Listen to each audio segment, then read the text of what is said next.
레지스탕스라는 제목으로 하나님의 말씀을 나누겠습니다. 이 레지스탕스라는 말은 프랑스어예요. 프랑스어. 이 저항하다 이런 뜻입니다. 제가 어렸을 때 이 레지스탕스와 관련된 그런 영화를 좀 보았던 기억이 나요. 그래서 이 레지스탕스라는 말 자체가 이 저항이고 이 저항군을 의미한다라는 거죠.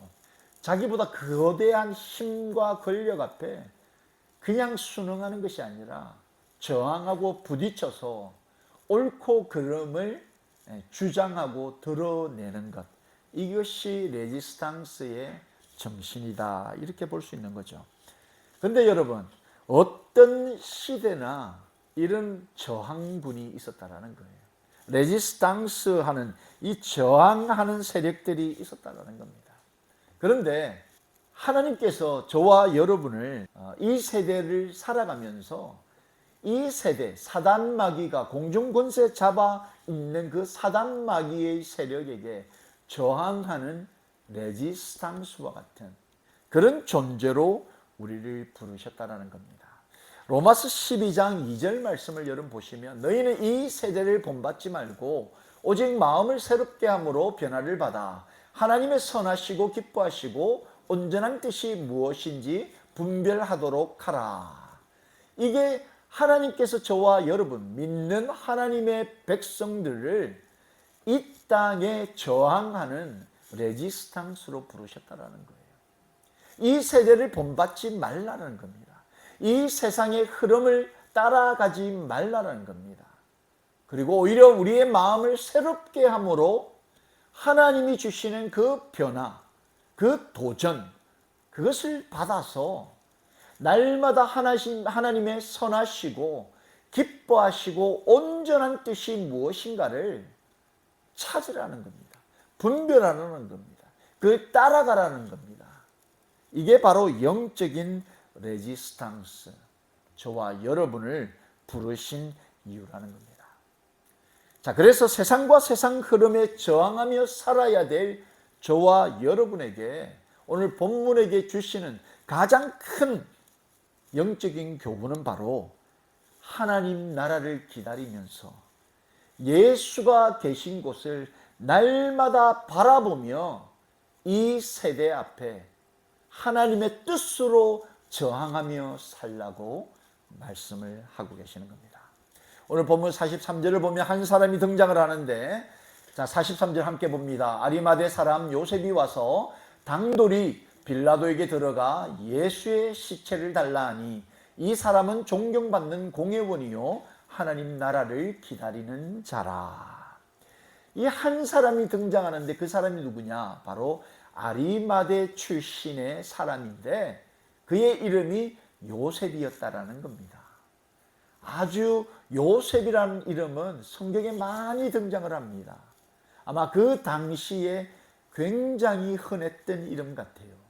그런데 이 사람이 아리마대라는 지역에서 온 사람인데, 이 사람을 한마디로 표현한다면 당돌했던 사람이라는 겁니다. 당돌했던 사람이에요. 이 사람이 어떻게 당돌한 사람이었나? 바로 빌라도에게 와서 예수의 시체를 달라라고 단도직입적으로 요청을 했던 사람이었다라는 겁니다. 여러분, 이 예수님이 십자가에 달려 죽으셨어요.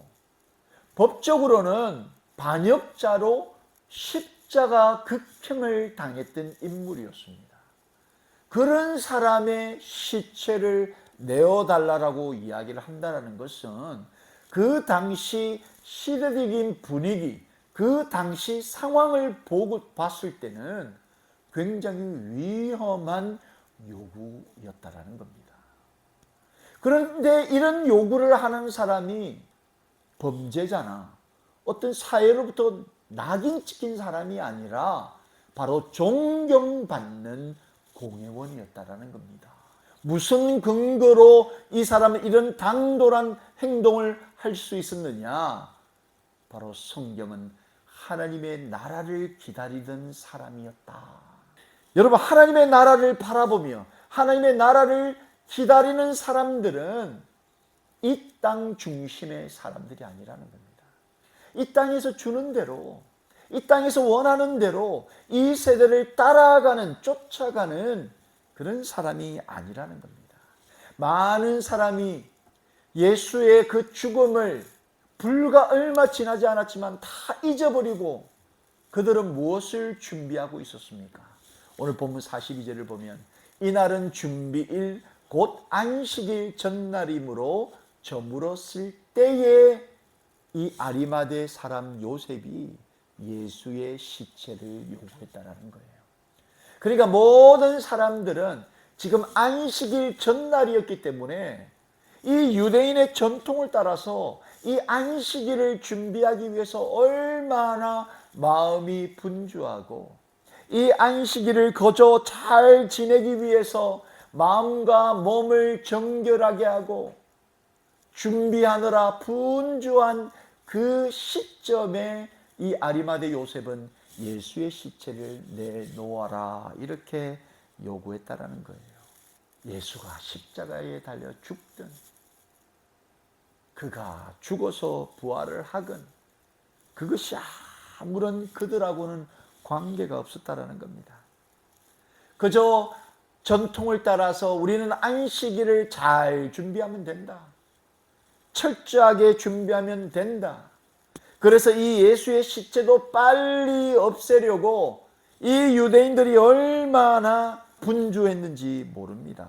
요한복음 19장 31절에는 이렇게 기록되어 있습니다. 이날은 준비일이라 유대인들은 그 안식일이 큰 날이므로 그 안식일에 시체들을 십자가에 두지 아니하려 하여 빌라도에게 그들의 다리를 꺾어 시체를 치워달라 요구했다는 거예요. 이 대다수의 유대인들은 안식일을 준비하기 위해 안식일에 시체들을 십자가에 두는 것 이거 부정하고 보기 싫으니 빌라도에게 다리를 꺾어가지고 시체를 빨리 좀 치워주소 이렇게 요구를 한 겁니다. 부정한 시체를 안 만지고 그저 안식일을 잘 지낼 수 있도록 예수 시체 빨리 치워달라. 필요하다면 다리를 꺾어서라도 빨리 죽여서 치워달라. 그런데 여러분 그들이 계산하지 못한 게 있다는 거예요. 마태복음 12장 6절에서 8절 말씀에 내가 너희에게 이르노니 성전보다 더 큰 이가 여기 있느니라. 나는 자비를 원하고 제사를 원하지 아니하노라 하신 뜻을 너희가 알았더라면 무죄한 자를 정죄하지 아니하였으리라. 인자는 안식일의 주인이라 하시니라. 이 대다수의 유대인들이 그저 전통을 따라서 이 안식일을 잘 지내보려고 예수님이 지금 십자가에 달려 죽었는데도 이 안식일을 부정하게 시체를 만지거나 시체가 십자가 위에 있으면 안 되니까 다리를 꺾어버렸어라도 빨리 죽이고 빨리 치워달라. 우리는 그저 안식일을 지내야 되겠다. 그런데 예수님이 뭐라고 말씀하시죠? 성전보다 더 큰 이가 있고 안식일의 주인된 바로 예수님을 그들이 알지 못하고 그들이 진정 안식일의 주인 되신 예수님을 알았더라면 그리고 자비를 원하고 제사를 원하지 않는 그 하나님의 뜻을 깨달았다면 죄 없이 십자가에 달리신 그 예수를 그들이 그렇게 정죄하지 못했을 것이다. 여러분 이것을 대다수 유대인들이 간과했다는 거예요. 깨닫지 못했다는 겁니다. 그들은 안식일의 주인 되신 그 예수님을 만나지 못했다는 거예요. 그 하나님을 안중에 두지 않았다는 거예요. 그저 그들은 또 안식일을 맞이하여서 그 성전에서 돈을 바꿔주고 소나 비둘기 양을 팔면서 수익을 챙길 그들의 세상을 성전에서 꿈꾸고 있었다는 거예요. 그런 그들에게 여러분 안식일이 무슨 의미입니까? 무슨 의미입니까? 온갖 위선이란 위선은 다 가진 그 안식일이 무슨 의미가 있겠냐는 거예요. 예수는 죽고 십자가에 달려 있어도 전혀 예수와 무관한 안식일이 무슨 의미가 있겠냐는 겁니다. 여러분, 이 땅을 살아가면서 우리가 종교주의자가 되어서 안 되는 이유가 여기에 있다는 거예요. 일요일 되면 그냥 교회 한번 들렸다가 아무 생각 없이 세상을 살아가는 수많은 종교주의자가 우리가 되어서는 안 된다는 겁니다. 이게 영적인 레지스탕스, 이 세대의 흐름에 반대하고 저항해야 될 저와 여러분, 예수님의 제자들이 해야 될 일이 여기에 있다는 거예요. 당돌해야 된다는 겁니다. 이 시대를 쫓아가서는 안 된다는 겁니다. 예수님이 내 삶의 주인이 아니고 예수님이 내 삶의 첫 번째 옵션이 아닌 그런 주일이, 그런 일요일이, 그런 우리의 인생이 무슨 의미가 있겠냐는 거예요. 하나님과 예수님, 그의 나라에 대한 개념이 없는 그런 세상 사람들의 그 세상 일, 자기 일, 하나님하고는 전혀 무관하죠. 근데 너무나 아이러니하게도 하나님하고는 전혀 관계가 없는데 자기 일에 얼마나 철저한지 모릅니다. 얼마나 철저한지 몰라요. 오늘 본문 44절, 45절. 빌라도는 예수께서 벌써 죽었을까 하고 이상히 여겨 백부장을 불러 죽은 지 오래냐 묻고 백부장에게 알아본 후에 요셉에게 시체를 내주는지라. 예수 시체를 빨리 다리 꺾어서 치우라고 이야기를 하니까 이 빌라도가 예수가 벌써 죽었을까? 6시간 만에 잘 안 죽기 때문에 도망할까 싶어서 다리를 꺾었다는 거예요. 그 당시에. 그래서 예수가 십자가에서 안 죽었으면 지금 다리라도 꺾어야 되는데, 그러니 백부장을 불러서 물어본 거예요. 야, 예수가 진짜 죽었냐? 확실하냐? 알아봐라. 정확하게 알아본 후에 예수가 죽었다. 6시간밖에 되지 않았지만 이미 죽었다라는 그런 백부장의 보고를 듣고서 시체를 이 아리마대 사람 요셉에게 나눠준 겁니다. 여러분, 이 빌라도가 철저하게 문제가 생기지 않도록 다 끝까지 꼼꼼하게 살펴보는 겁니다. 얼마나 세상 사람들이 이 땅에서 하나님과 정반대의 길을 걸어가면서 꼼꼼한지 모릅니다. 이 세대가 얼마나 믿는 자들을 하나님께로부터 분리시키기 위해서 얼마나 꼼꼼하게 뒷수습을 잘하는지 모른다는 거죠. 이 빌라도는 예수님이 죄가 없는 줄 분명히 알고 있었던 사람이에요. 누가복음 23장 22절로 25절 말씀을 보면 빌라도가 세 번째 말하되 이 사람이 무슨 악한 일을 하였느냐? 나는 그에게서 죽일 죄를 찾지 못하였나니 때려서 놓으리라 하니 그들이 큰 소리로 재촉하여 십자가에 못 박기를 구하니 그들의 소리가 이긴지라. 이에 빌라도가 그들이 구하는 대로 하기를 언도하고 그들이 요구하는 자 곧 밀란과 살인으로 말미암아 옥에 갇힌 자를 놓아주고 예수는 넘겨주어 그들의 뜻대로 하게 하니라. 이 빌라도가 많은 사람들의 그 요구, 필요, 그들의 뜻을 따라서 예수를 바라바와 막 바꾸어 주지 않습니까? 예수가 분명히 악한 일을 하지 않았다는 것, 죄를 찾지 못했음에도 불구하고 예수를 죽이는 자리에 내어준 거죠. 그들의 소리가 이겼다라는 거예요. 여러분, 이게 세상 사람들의 논리요, 세상 사람들의 소리라는 겁니다. 오늘날 여러분, 하나님이 없다, 무신론자들의 그 주장과 요구가 얼마나 많은지 모릅니다. 하나님의 말씀은 오류가 있고 하나님의 말씀은 틀렸다라고 얼마나 많은 사람들이 이야기하는지 모릅니다. 우리 주변에도 하나님을 믿지 않는 사람들이 얼마나 많습니까, 여러분? 그들의 요구가 얼마나 많이 있습니까, 여러분? 하나님이 없다, 그냥 그것으로 끝나지 않습니다. 하나님이 있다라고, 하나님을 믿는 자들조차도 하나님이 없다라고 이야기하라고 말하는 세상이라는 거죠. 여러분, 오늘날 세상이 어떻습니까? 하나님은 남자와 여자를 창조하셨는데 오늘날 여자와 남자가 아닌 또 다른 존재가 있다라고 인정하라고 주장하는 세상입니다. 오늘날 여러분, 하나님께서 남자와 여자만을 창조했다라고 말하면 어쩌면 법정에 끌려갈 수밖에 없는 그런 시대를 우리가 살아가고 있고, 앞으로는 더한 시대를 살아갈 것이 분명합니다. 그들의 요구가 이렇다는 거예요. 죄가 없음에도 불구하고 내놓으라는 거예요. 죽이라는 거예요. 이게 오늘날의 세상이요, 오늘 이 시대의 풍조라는 겁니다. 거기에 저항하라고 저와 여러분, 하나님의 자녀들을 부르셨다는 거예요.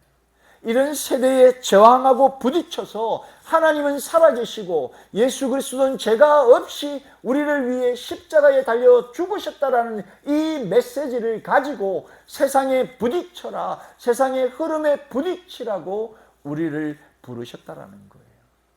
그런데 대다수 많은 종교주의자들이 유대인들처럼 예수 죽음과 전혀 무관하게 우리는 안식일을 준비해야 된다, 우리는 먹고 살아야 된다, 이것이 그들의 관심사요, 그들의 살아가는 목적이었다는 거예요. 결국 삶 속에서 하나님의 나라를 꿈꾸지 않으면 결코 이 세대의 흐름에 저항하는 레지스탕스로는 살아갈 수 없다는 겁니다. 이 아리마대 사람이 하나님의 나라를 날마다 소망하며 바라는 사람이었기에 당돌함으로 예수의 시체를 요구하며 그 시체를 껴안고 그 시체를 보호하려고 이 세대에 부딪히는 영적인 레지스탕스가 되었다라는 겁니다. 여러분, 하나님 나라를 꿈꾸며 구하며 소망하는 사람들은 이 세대와 이 시대와 정면 충돌하기를 두려워하지 않는 사람들입니다. 이 아리마대 사람도 가진 것이 너무 많았지 않습니까?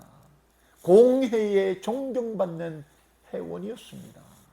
그도 잃을 것이 너무나 많은 사람이었습니다. 가진 것이 너무나 많은 사람이었습니다. 그럼에도 불구하고 그가 당돌하게 빌라도에게 가서 예수님의 시신을 요구할 수 있었던 것은 그가 바로 하나님의 나라를 꿈꾸며 그 하나님의 나라를 바라보던 사람이었기 때문에 가능했다는 겁니다.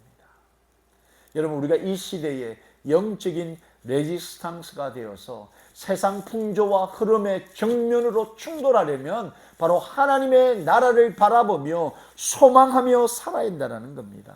이 일을 위해 예수님이 이 땅에 오셨고, 이 하나님의 나라를 바라보며 살게 하기 위해서 예수님의 제자들을 부르셨다라는 겁니다.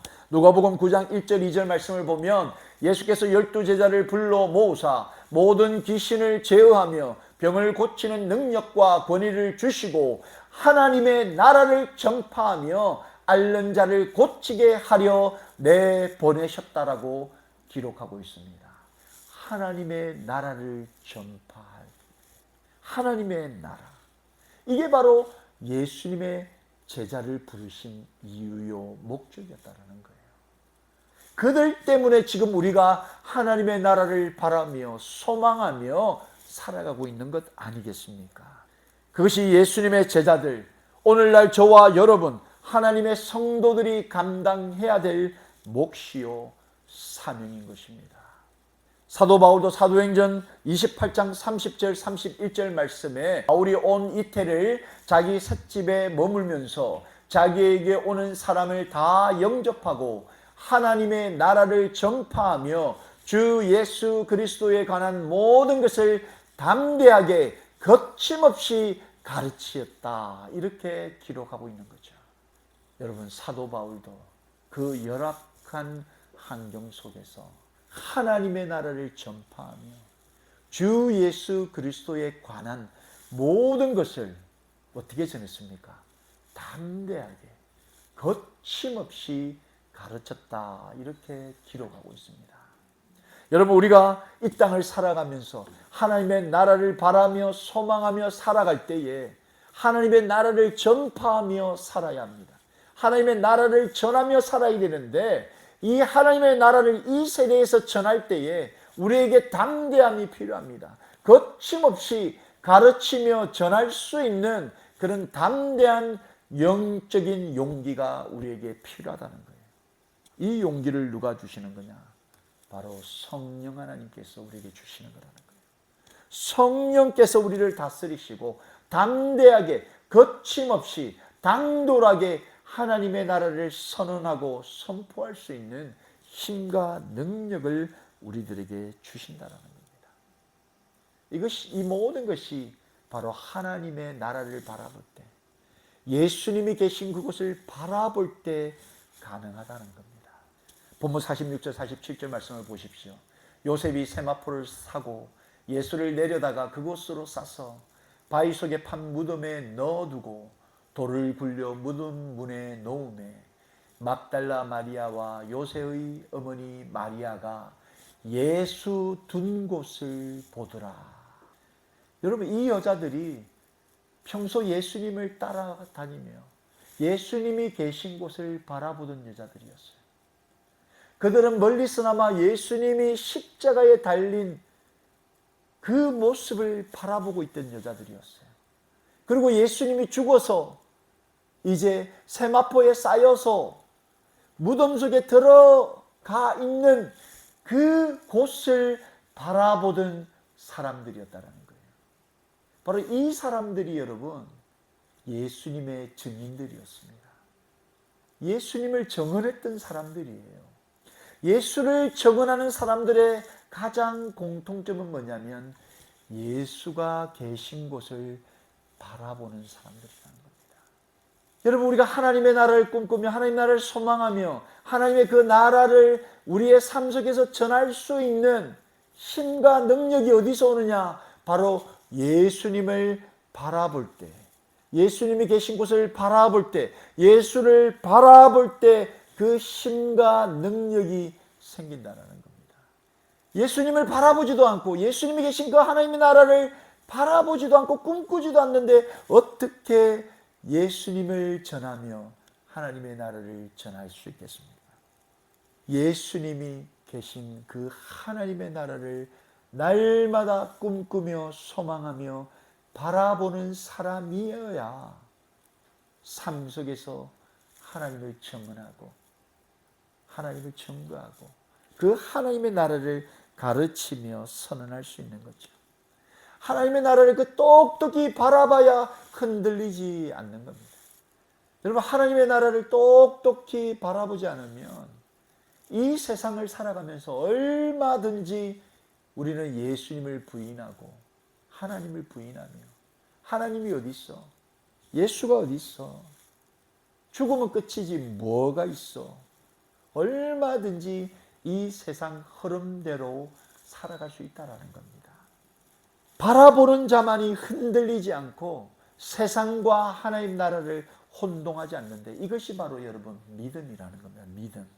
믿음을 우리가 다시 한번 히브리서 11장 6절 말씀을 통해 보시면 믿음이 없이는 하나님을 기쁘시게 하지 못하나니 하나님께 나아가는 자, 믿음이 있는 자는 반드시 그가 계신 곳과 또한 그가 자기를 찾는 자들에게 상 주시는 이심을 믿어야 할지니라. 여러분, 믿음의 가장 중요한 게 뭐냐면 그가 계신 것, 이걸 믿는다는 거예요. 하나님이 계시다라는 것을 믿는 것, 이게 여러분 믿음의 가장 코어라는 거예요. 핵심이라는 겁니다. 여러분, 하나님이 계신 것을 바라보고 하나님이 계신 그 나라를 바라보는 것, 이것이 믿음이요. 이 믿음을 가진 자들만이 하나님을 증거하고 그 하나님의 나라를 소망하며 꿈꾸며 증언할 수 있게 된다는 겁니다. 이 땅의 흐름에 저항하며 부딪히며 세상과 정면 충돌할 수 있기 위해서는 믿음이 있어야 되는데 그 믿음은 바로 하나님이 계신 것, 그 하나님이 계신 그 하나님의 나라를 꿈꾸는 것, 이것이 바로 믿음이라는 겁니다. 사랑하는 성도 여러분, 이 믿음이 여러분에게 있기를 예수님의 이름으로 축원합니다. 말씀을 정리합니다. 여러분, 이 세상의 흐름이 어떻습니까? 부정하는 거예요. 하나님의 천지 창조를 부정합니다. 하나님이 사람을 남자와 여자로 만드신 것을 부정합니다. 하나님께서 오늘도 자기를 찾는 자들을 바라보시며 그들의 예배를 받으시는 것, 오늘 이 시간에도 살아 역사하시는 것을 부정하는 것이 바로 오늘 이 세대라는 겁니다.